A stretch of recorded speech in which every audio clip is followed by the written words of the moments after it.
Welcome back, Mindsetters. As you know, if you have just joined us, we are, as you know, like you wouldn't know if you've just joined us. So, in case you have just joined us, we are doing life sciences for grade 11s, guys. And today we are doing body plans with Llewellyn. It has been an absolutely amazing show so far. So, I'm glad that those of you who are here are here.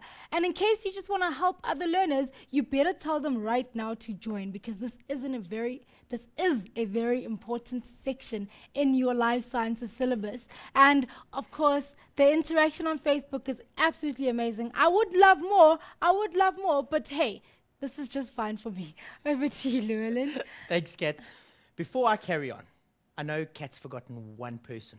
Special lady for the day. Yes, there is a special, Right, special birthday lady today. for the day. Happy birthday, Anele. I know she's such a regular. So today, because you're on Mindset, we are giving you such a special shout out just so that you enjoy your birthday. Hey, Llewellyn. Yes, definitely, which is nice to hear. Yeah, and she's enjoying the lesson. Exactly, so So it's a hey, positive. that's a birthday.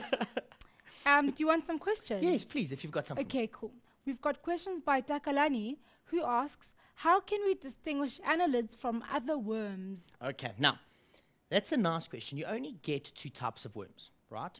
If you remember, you get Platyhelminthes, which is your flatworms, remember?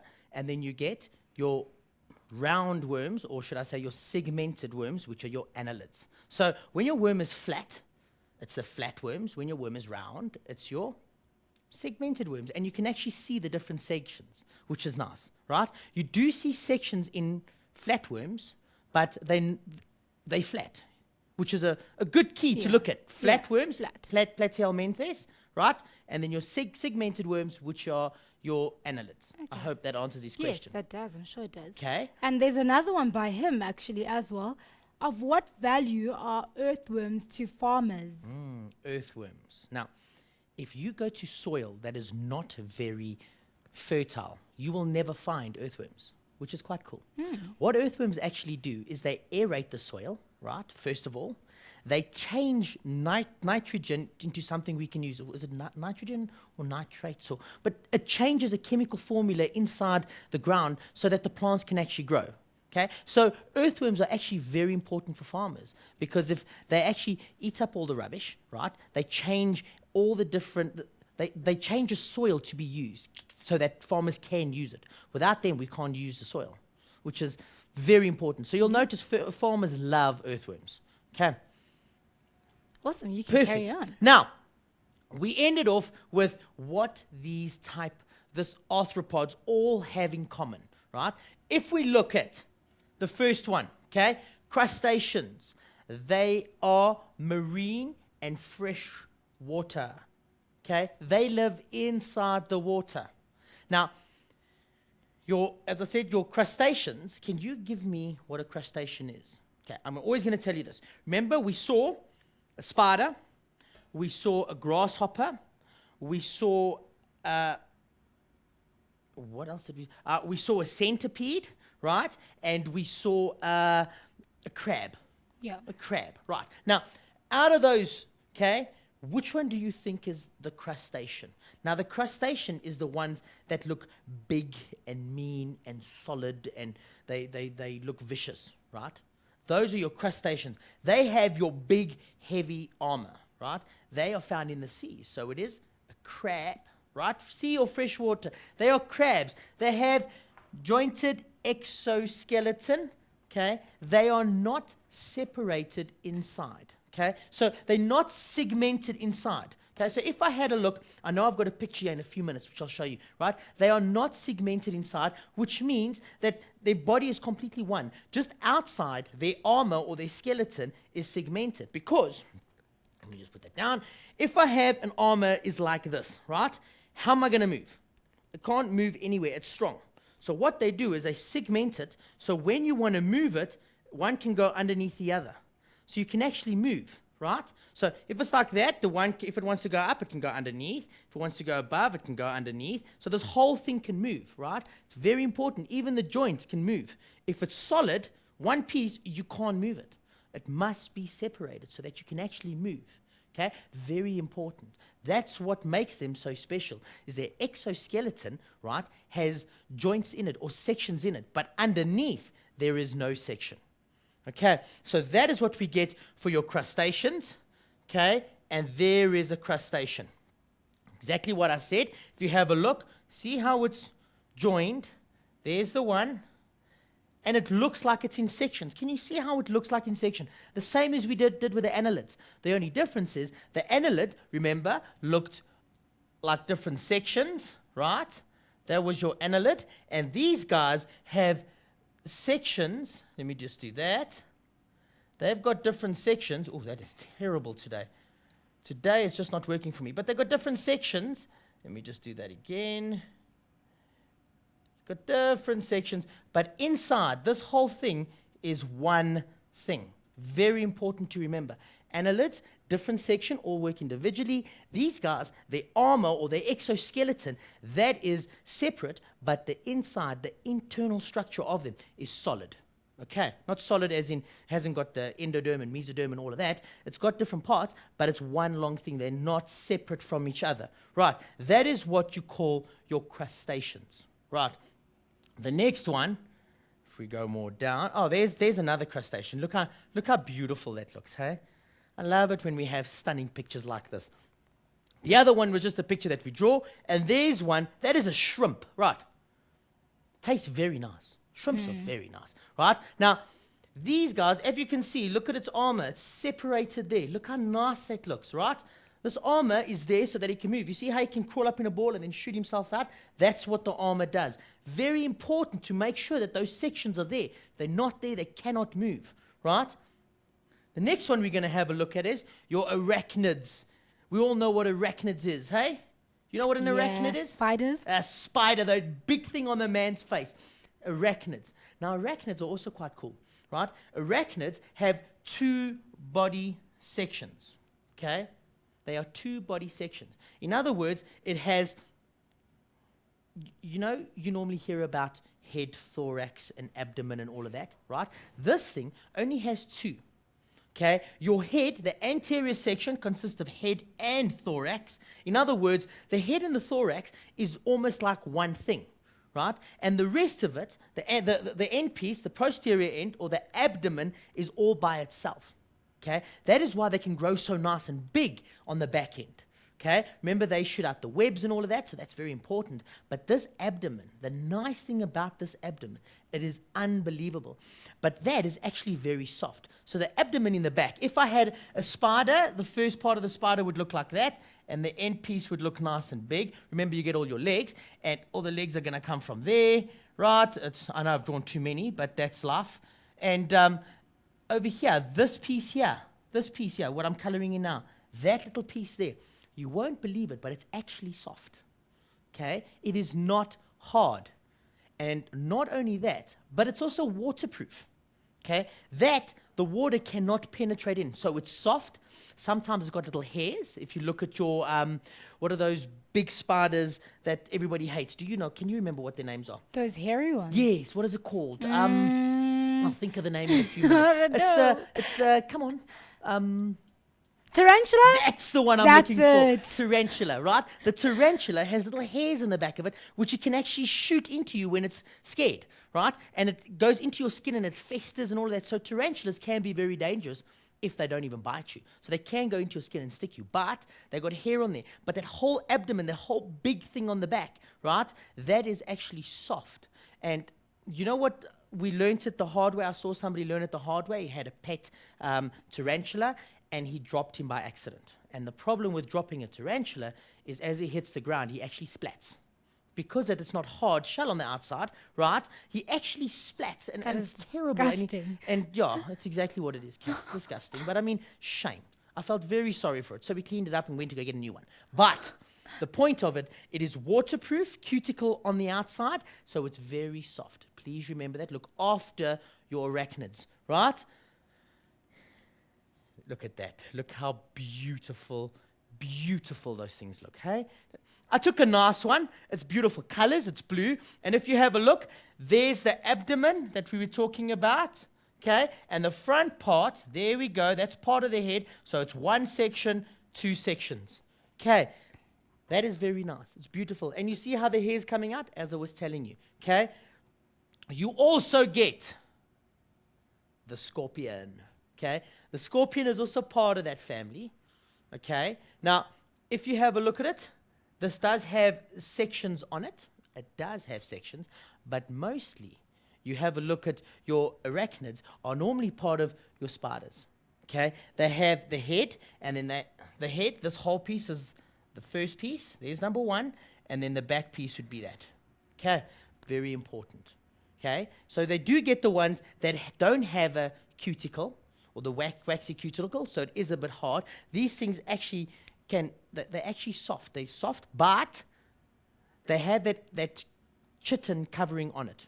Okay, these are two beautiful animals, right? If we have a look at the next one is insects. Now, insects, these are cool. Remember I told you about the ants. Now, the ants are insects.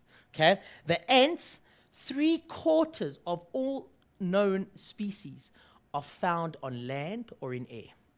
There's not many that you find in the sea, okay, which is it's cool. I'm sure we'll find some someday, but there's not many of them. So 3/4, that's almost a whole bunch of every single insect in the world, okay, is found inside, on the land or in the air, okay? That's a nice, lovely fact, okay? Very few marine ones, okay? These guys have 3 body parts, okay? They'll have the head, the thorax, and the abdomen, okay? Now we start dividing them into their 3 different sections. You can see a clear difference between the two, okay? And I'm going to try and show you if I can see the difference. As I was saying in the front there, you get the head, the thorax, and the abdomen, okay? These guys are starting to get more and more complicated, okay? They have 2 antennae, okay? So remember, if they have a face, let me do it like this, okay? They have 2 antennae. There's the one, there's the other. That's terrible drawing, but there's the one, there's the other, okay? 2 antennae, which is cool. They use those for feeling and all of that. They also have compact eyes. Okay, now what is a compact eye? Can you remember, Kat, what a compact eyes are? Compact eye. No.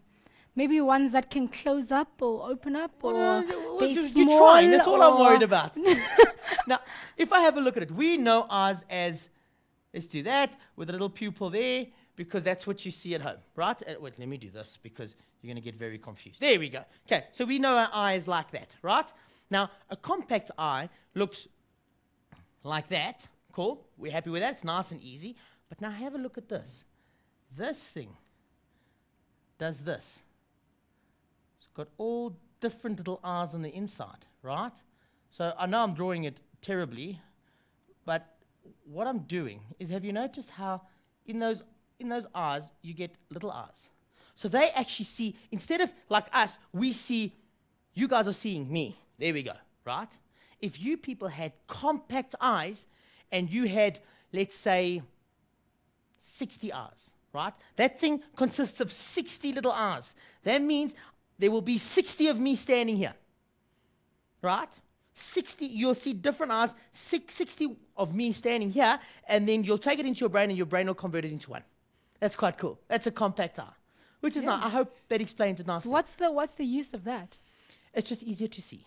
Okay. It's you get it all over. You get a nice different view. Whereas with us, we have to concentrate on one thing. Oh, okay. Okay, Cool. which is a nice thing to look at. So right? they can see you and what's behind you and on the side and on the up there. Yes, but it's a broad vision. Oh, okay, cool. Okay, they don't concentrate on one specific thing. Okay. Okay, I hope that's made it nice and clear. Okay, now there we go. So they've got compact eyes. Okay, their mouth parts. Mouth parts are very important. Their mouth parts are the maxilla. Just have a look at these funny things. The maxilla, the labium, okay, and then included in that, okay, they have the biting mandibles. Now, doesn't that sound a little bit not like upstairs? They've got the maxilla, the labium, and then still biting mandibles, okay? Now, what these two do, the maxilla and the mandible, what they actually do is they hold the food into place. Right? And then you get the chopping things that come around and chop it and kill it and do whatever it needs to do. Okay, so the insects, they have the first 2 that hold it, and then the next ones that chop it and bite it and go crazy. Okay, so that is what those specific things actually do. Okay, and then most of them have 2 pairs of wings. 2 pairs of wings, but some don't have wings at all. So if you think about it, you have your, I took a nice one, yeah, actually. If you have a look at it, there we go.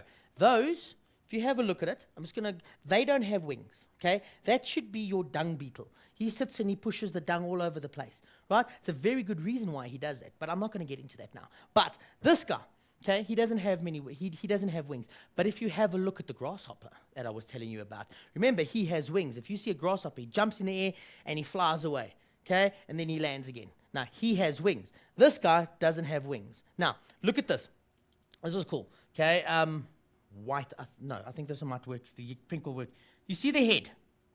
There's a head, completely separate. This head is all by itself. Then you see the neck section. Can you see the neck section? There we go. That's 2. Okay, and then the next section, which is 3.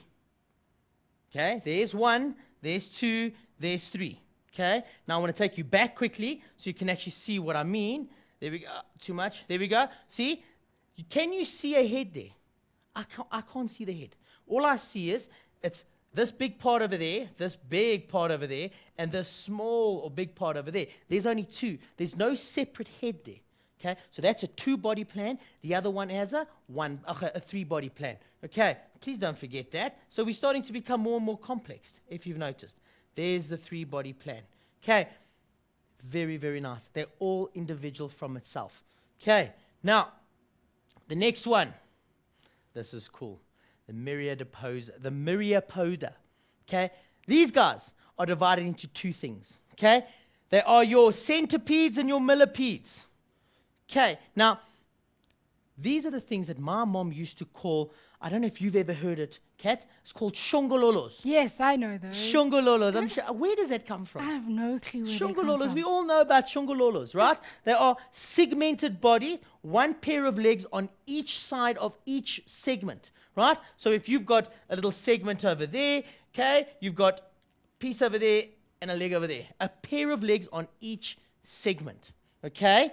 There it is. They are a single pair of antenna. So if it's got to its head in the front, a single pair of antenna, right? So it can feel its way around. Nice. Now, at the moment, I'm talking about the centipedes. Okay? Now, with centipede, single antenna, okay, it has a poisonous claw and strong jaws. Okay, strong jaws is because it's got to actually get to its prey and it's got to eat its prey. Poisonous claws is to protect itself. Now, as soon as you see it, you will know exactly. Hold on. Those are the ones that run around on the floor and we actually like jump up and down and go crazy for, right? And if you have a good look at the picture, there he is. He looks dangerous, right? Just have a good look at that. He looks dangerous. If that thing comes crawling to me, I think these are the type of things that you normally go to, I don't know if you guys still do it, but felt school, where you go in the bush and you learn about things. These are the ones that the people say, stay away from, look in your shoes, make sure that there's nothing in your shoes, right?